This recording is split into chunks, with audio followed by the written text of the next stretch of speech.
With the All-Star break officially here, Matt and I have some great players who finished the first half very strong that you need to add on today's action-packed episode of Locked On Fantasy Baseball.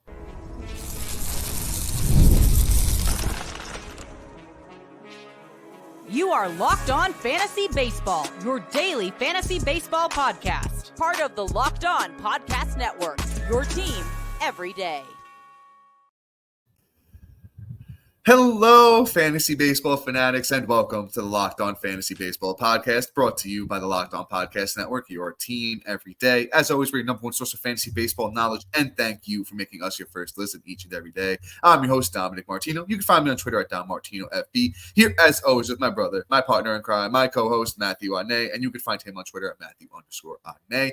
If you're listening on Apple or Spotify, that allows 5-star ratings and reviews. We would truly appreciate it if you could do that for us. And if you're watching on YouTube and you haven't already, hit that little bell below. It subscribes to the channel and gives you notification every time we drop a new episode. And lastly, but most importantly to Matt and I, guys, join us on the Subtext platform. Through Subtext, it's an in-depth personalized experience with text messaging alerts right to your phone, offering so much more than we can in this 30-minute episode.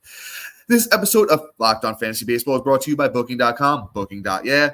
The right stay can make you a fan of any city, even your rivals. Check out Booking.com for your stay today. And guys, as I mentioned up top, we're officially into the All-Star break. As you guys are listening to this, I hope you've enjoyed the first half of the season as much as we have. And I hope we've been able to help you out and give you a little bit of some good advice, to get you through this first half of the season. But we're going to talk about the second half and some guys that have been on a real heater going into, the beginning of this second half that we really think you need to add to your fantasy baseball teams. But Matt, my brother, why don't you go a stab at it and pick who we're going to go with first? Yeah, let's talk about Colt Keith. I mean, he's having pretty much the best month I've seen in a while, and I think he's finally clicked. I think he's finally it. Yeah, I don't know if you guys aren't familiar with Colt Keith. I'm going to talk about who he was as a prospect, and then how it's correlating and why I'm so excited.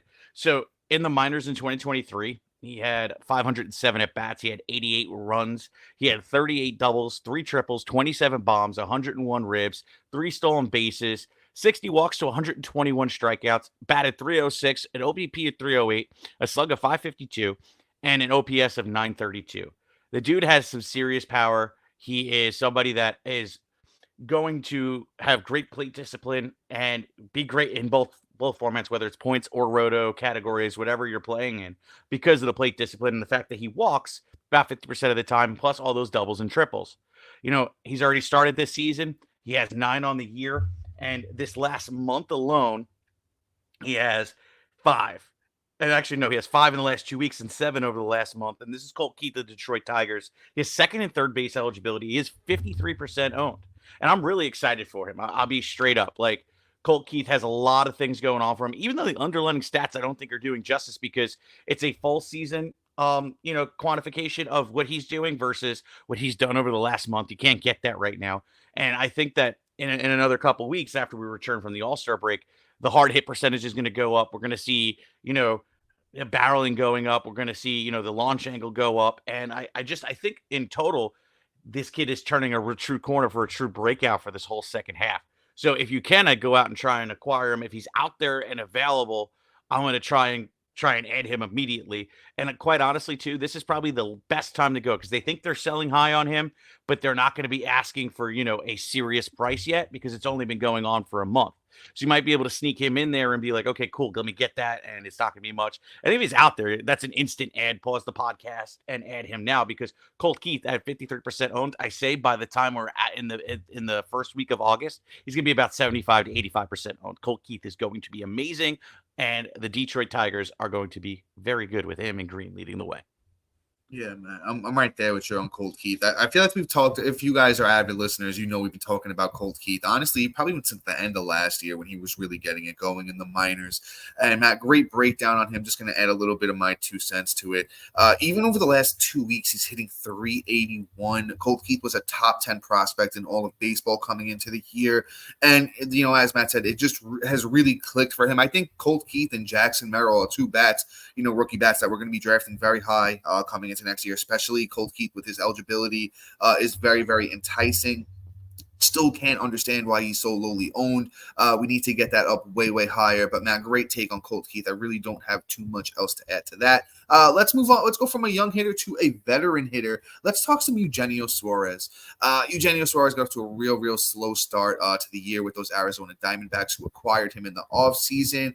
But we kind of know who Suarez is at this point in his career. More of a second half kind of guy, has a lot of pop in the bat. I do like what he brings to the table. He's not going to blow you away in too many categories, but I believe he's only 21% owned at the moment. So he's out there in quite a good amount of leagues. But he's also another guy that's been on a little bit of heater like Colt Keith of late. We're trying to talk about guys that are going into the second half hot. And, sometimes that correlates over the last 2 weeks. Eugenio Suarez has 10 runs, 4 homers, 14 RBIs, hitting .295. As I mentioned, he hits those home runs in bunches. I actually do apologize. It was 26% owned on Yahoo for Eugenio Suarez.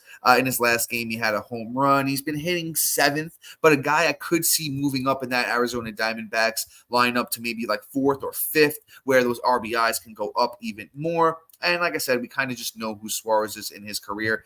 Getting that sweet spot on the ball, not striking out. We're not chasing too much, striking out, a little bit too much, actually. Walks a little bit decently, though. A lot of underlying stuff doesn't really look great. Like I said, just more of a power play here with Eugenio Suarez of the Arizona Diamondbacks. Yeah, I mean, Suarez is nobody that you're going to be, pining about or going to be counting on probably after this weekend if he even comes back and is hot, because I think he's about meh right now. But you kind of just got to just like ride the hot hand at this point.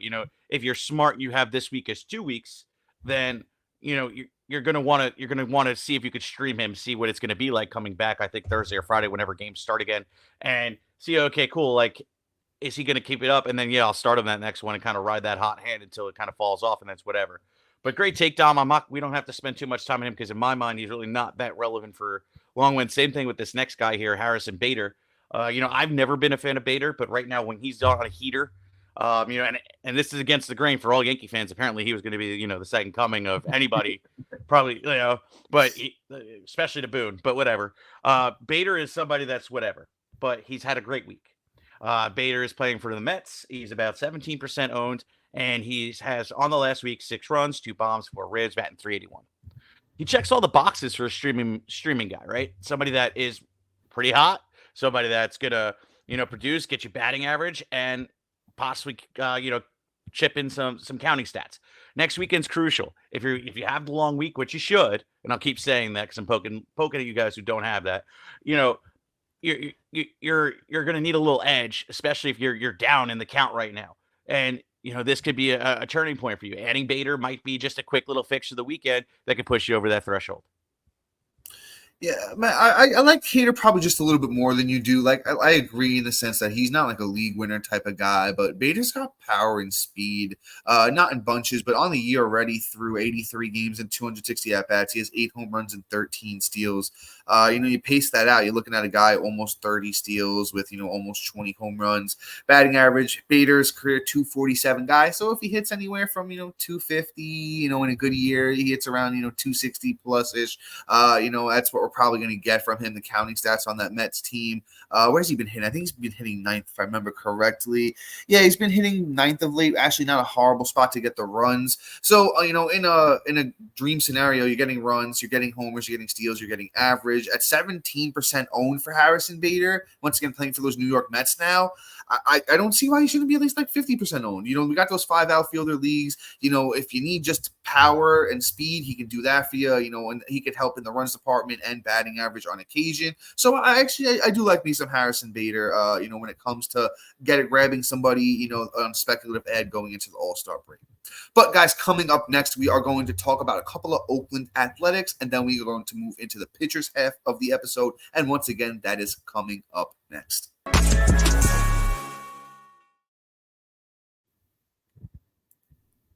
This episode of Locked On Fantasy Baseball is brought to you by Booking.com. Booking.yeah. With summer travels heating up, especially traveling for baseball games, it's time to explore those U.S. cities you've always secretly wanted to learn about. And yes, we're even talking about your rival cities. With hotels, bed and breakfast, vacation rentals, resorts, and so much more on Booking.com, you might just find the perfect stay even in your baseball rival city. From hotels that look over stadiums to family-friendly resorts, Booking.com has so many choices across the U.S. For your summer to travel to this MLB season. The right stay can make you a fan of any U.S. city, even your rivals. Book today on Booking.com or the site, or the Booking.com app. Get supplies from the site that made for skilled trades. Supplyhouse.com. Supplyhouse.com is a reliable way to order your plumbing, HVAC, electrical product online. Their easy to use website is packed with helpful resources and latest product information to help you get the job done right. Shop a complete inventory of over 200,000 parts from over 400 top brands and get your order delivered right to your door with fast shipping from coast to coast. Need help with an order? Get expert support from industry-leading service from the friendliest folks in the business and talk to a real person every time. Pros in the skill trades can get competitive edge by joining supplyhouse.com free trade masters program. Every trade master gets access to dedicated phone line, free shipping, and discounts on every order. Join thousands of trade pros already benefiting from the free membership at supplyhouse.com and order plumbing, HVAC, and electrical supplies from anywhere with just a few clicks at supplyhouse.com.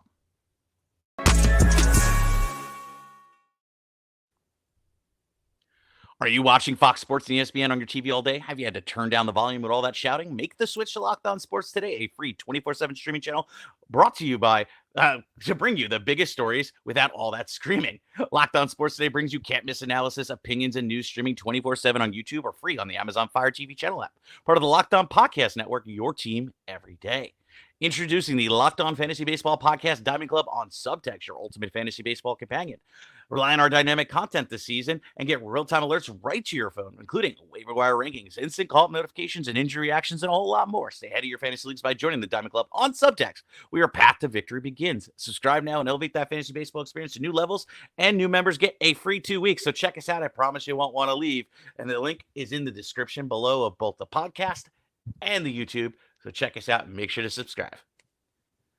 But Dom, please, I've done enough talking. I'm done. I didn't even bring up a water today. Oof. Of course, brother. And, I always appreciate it. And you did a fantastic job there, brother. But let's keep things pushing here. This name is actually a very, very interesting one. Let's talk about Esteury Ruiz of the Oakland Athletics. Now, once again, I wanted to bring up some very interesting names going into the All-Star break. And Ruiz should be back from the injured list after the All-Star break and be with Oakland.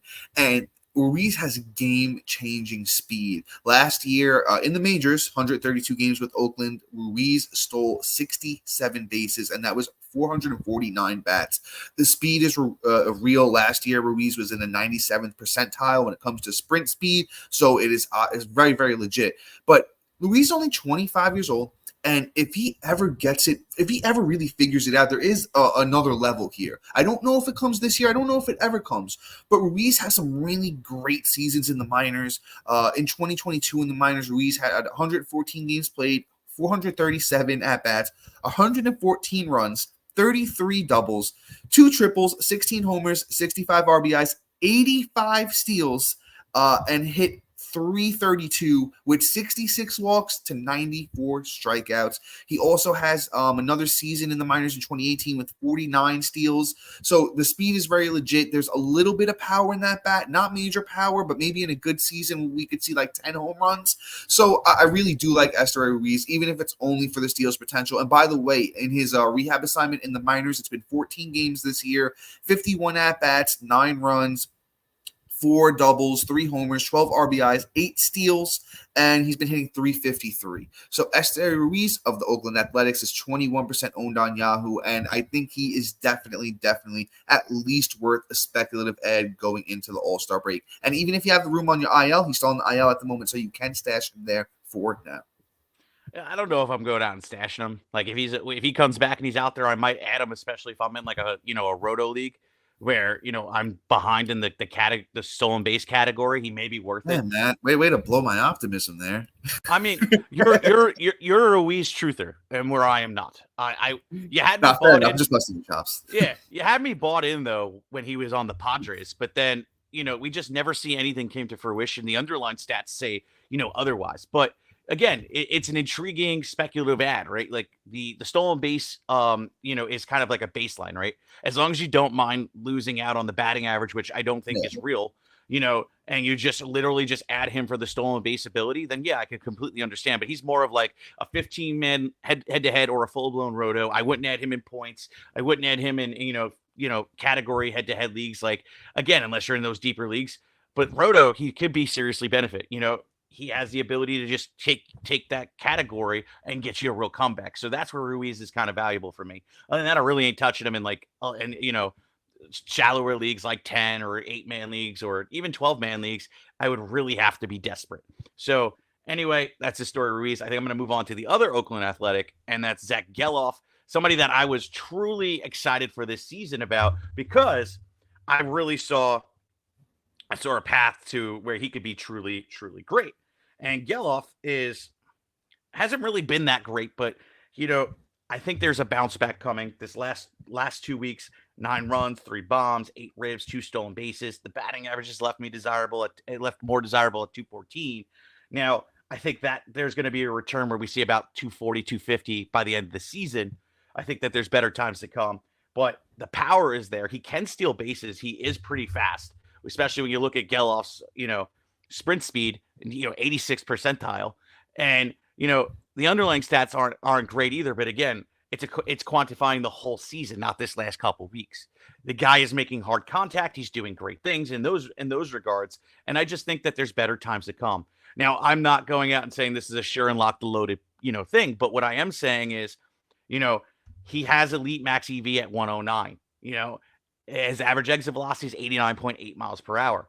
His sprint speed, again, like I said, 86th percentile. These are all things that say, hey, if he were to just turn a corner, does what he did last year, and just is able to play this whole second half, Gelof can have a really special second half and kind of, be a great flex or a great replacement for anybody that goes down at some point. Gelof is somebody you need to add now.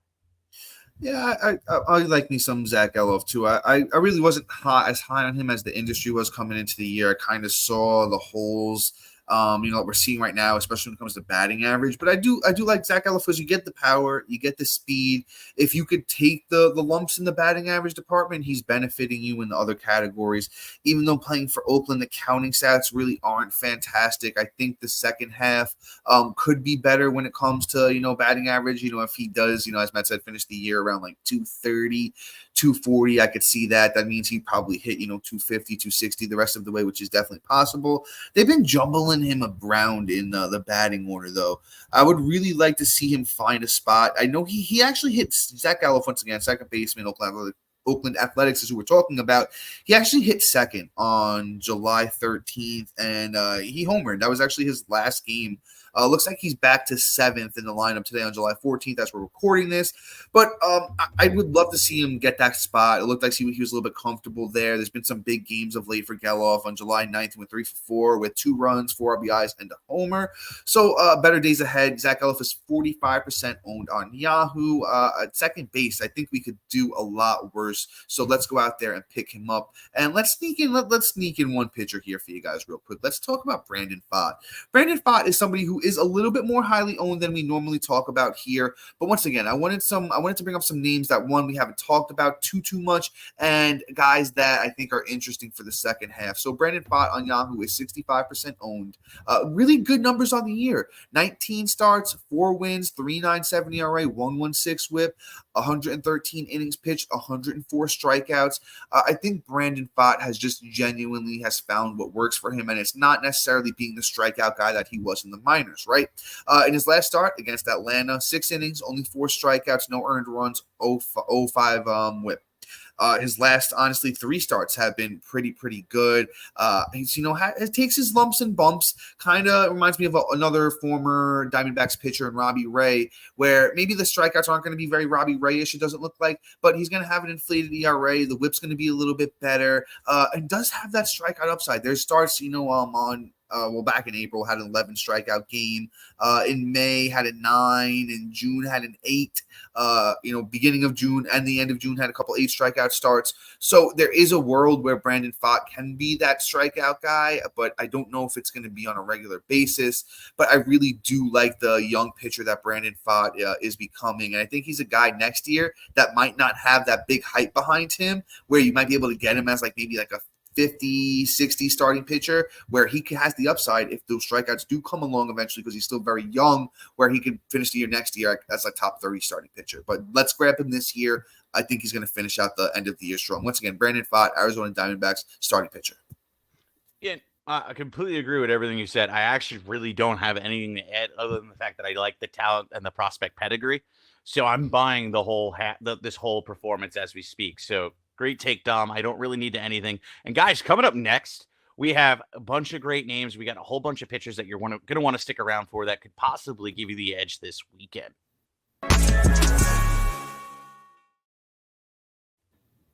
Game Time is an authorized ticket marketplace of Major League Baseball, which makes getting tickets faster and easier this summer.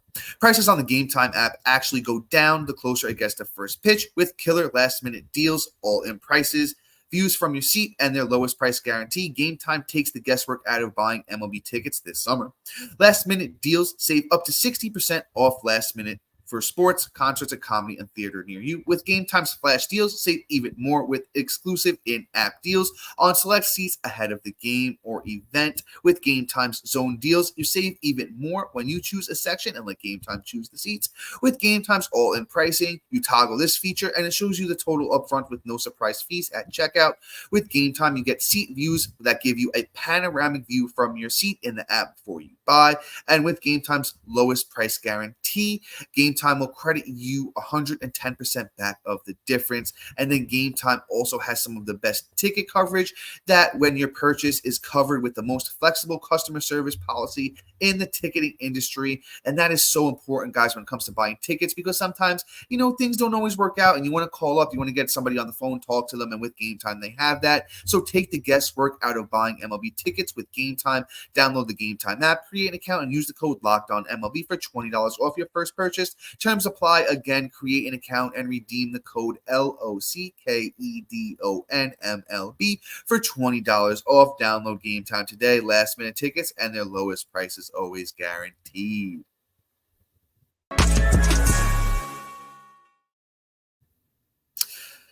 And all right, guys, let's just keep things pushing here. Let's move on to this next guy. Matt, you want to grab him? Want me to take him? I got it. I've been struggling trying to find his Baseball Savant page, funny enough, but it is what it is. We'll just have to give a raw take without any extra stats, which is fine. Luis Ortiz of the Pittsburgh Pirates is an interesting case. He has had 3 starts this year and has been successful in it, where you look at his career as a whole, whether the minors or his major league career, and he has not had much success. And you go back and you even look at last year, where he was a starter for a predominant year, for the predominant of time of the year, where he had 15 starts. And even the year before, he just was not successful, a 4.78 ERA and a 4.61. This year, he's only had about 3 starts out of the 25 appearances. He has a 2.84 ERA. But here's the part that I'm actually impressed with. His last starts, where he was not a middle relief guy, or his last 2, I apologize, is he had a 5K game through 5 innings, a 1.59 ERA against the White Sox, which I could probably go out there right now and, pitch against the White Sox pretty successly, except for, Luis Robert, who will probably light me up like there's no tomorrow. And then you got him going up against, the Mets with, Pete Alonso and, the way Lindor's just smacking the cover off the ball, and the team itself is doing pretty good right now. So with Luis Ortiz, I'm handling it this. I kind of want to add him to see where it's going to take us. Because even though you see he's had ERA struggles, except for 2021 and in the minors, he has a little bit of upside. If he somehow decides to even get to a K per 9, or if that's the path they take, where they want to dial that back and have a little bit more control with Luis Ortiz, then that could be a developmental thing that we might be seeing him take a step forward. So he's an interesting speculative ad. And if the matchup's right, I'll roll him out there. Other than that, I'm really not running out there to go see him. But again, in these deep leagues, he may be the key to success if this is the new path for him. So it's somebody to just keep an eye out for. And in the right matchup, I am willing to roll him out there. So with Luis Ortiz of the Pittsburgh Pirates, starting pitcher, 25 years old, this is a kid who actually had a little bit of prospect buzz when he was first coming up through the Pirate system. Actually has really good stuff. It has good movement on it. It performs very well. I've seen him pitch a couple of times, and the stuff actually does look good. Has a 96-mile-an-hour fastball. Actually getting good results on almost all of his pitches except the cutter this year, which I think if he tampered it down honestly a little bit and stuck with his slider, sinker, four-seamer combo, really seems to be working a lot better. Maybe even mixing that changeup a little bit more, which actually hasn't been hit yet this year, could be an interesting way for Luis Ortiz to be successful. But as Matt mentioned, has been pretty successful as a starter this year, has that prospect pedigree, and I kind of just want to see where it goes with Luis Ortiz. I'm not picking up him every single, picking up in every single league, but he is 23% owned right now, up 20% over the last day. So if you do need a starting pitcher going into the second half and you want to speculate on somebody young with prospect pedigree, Luis Ortiz of the Pittsburgh Pirates definitely has that, although he might be facing Philly coming out of the All-Star break. So be aware that Philly's lineup is very, very good, as Matt can attest to. He watches them pretty often. Let's move on. Let's talk about Andrew Heaney of the Los Angeles Dodgers. We know who this guy is. He's good in little spurts, and one of those little spurts has been going on of late. So I think it's a kind of ride the wave matchup based thing with Heaney. Another guy that the matchup doesn't look great coming out of the All-Star break. It might be Baltimore for him, but let's see what those Texas Rangers do coming out of the break. Let's see if Scherzer is still going to be around. Let's see when DeGrom's coming back. But honestly, Heaney's last, I want to say 4 or 5 starts have been really good, going all the way back to June 19th against the Mets, where he pitched 6 innings, 9 strikeouts, gave up 3, was decent against Milwaukee in the one after that. His real actually, if he does get Baltimore, his last time out against Baltimore on June 30th, 7 innings, 10 strikeouts, gave up 2 runs, and had an 0.7 whip. Once again, Andrew Heaney of the Texas Rangers is who we're talking about here. I might actually add him if he's going against Baltimore. Looks like he has something figured out there, even though Baltimore might come back and smack him around. 24% owned for Andrew Heaney, more of a matchup guy, but I think if he does get Baltimore, I might throw him out there for that one after the All-Star break. I mean, so when it comes to Heaney, like you said, obviously there has to be rotation availability, but too, I just don't trust him. All the underlying stats say otherwise for me. So I'm kind of like this. The matchup is dependent, but even Baltimore, I don't know if I'm willing to roll him out there because Gunnar Henderson can change everything in a matter of a second. So in one swing. Yeah. So Andrew Heaney is somebody I'm not really trusting, even though you see the ERA, you're like, Matt, what are you talking about? The last 2 months he's had a sub-3 ERA. That's 2 weeks he's had a sub-3 ERA. That's great, but again, he's not somebody I'm going out there and really trusting wholeheartedly. It has to be the right matchup for me to say, hey, Andrew Heaney's going to start for me. But let's talk for Yilber Diaz. Hopefully I said that right. I'm once again, I'm not super familiar with them myself either. I think it's Yilber Diaz. All right. Well, Yilber Diaz is a starter for the Arizona Diamondbacks. He's not owned at all, but he did have a nice start this season where he's been somewhat good. I gotta say, he has some good stuff. I'm not familiar with him too much, but here's the thing: he went out there and his last start had 6 innings against Toronto and only managed to get 2 Ks with a 1.5 ERA, and then against Atlanta, 6 innings, 5 Ks, and a 1.5 ERA with a .83 WHIP. One team that I'm really scared of, and one team that has been dangerous when they choose to show up for a game. But you look at Yilber Diaz's prospect pedigree and just how they just grade his fastball and things like that. He has a 60 grade fastball, 55 grade slider, 55 grade curveball. The command is 30 out of 40, so all those things are kind of in the right space. He has a 96 mile per hour fastball, which is really nice. And, he's not really, and this is again, small sample size, but he's not allowing guys to barrel up, but he is giving up, a good, a pretty high average exit velocity of 90 miles per hour through his 2 starts. But, there's more to come. He has had success in the minors when he was pitching. He did struggle with ERA, of course. But again, the 102 innings pitched, the 140 strikeouts, I think speaks more than the ERA because, it could just be them trying to work on pitches, release, and all things like that, because you can't really hone in on the ERA so much because you got to remember too, they're pretty much going through baseball college when you're in the minor leagues, And it could be changing of mechanics midway through the season to make things a little bit more efficient. This is what they do with these guys. So we'll see with Diaz. Not somebody that has, in my opinion, high prospect pedigree, but looks like he could possibly pose some value. Yeah, actually, I really, really like your take there on Yilber Diaz, starting pitcher of the Arizona Diamondbacks, as once again who we're talking about here. Does have a lot of big strikeout upside. I will say that looking over his minor league track record this year in the minors, 76 innings for Diaz, 105 strikeouts. Last year in the minors, 102 innings, 140 strikeouts. So this is a guy that we kind of could see, take that big strikeout upside turn. But then again, we were just talking about Brandon Pfaadt, so maybe the Diamondbacks, these big strikeout guys in the minors, maybe it's figuring out what works in the majors. And through Yilber Diaz's first starts, once again, Toronto Blue Jay start Matt talked about, that Atlanta Braves start looked really good in his first time out. So if you want a guy who's 12% owned, that has the stuff looks pretty good, on a pretty solid team, played in the World Series last year. So I think we can give Yilber Diaz a shot in those deeper leagues. But guys, with that being said, that is all for today. Please be sure to like, subscribe, comment, rate, and review. Also, thank you for making Locked On Fantasy Baseball your first listen each and every day, and be sure to be on a new lookout for a new episode tomorrow. Until then, guys, see ya. Peace.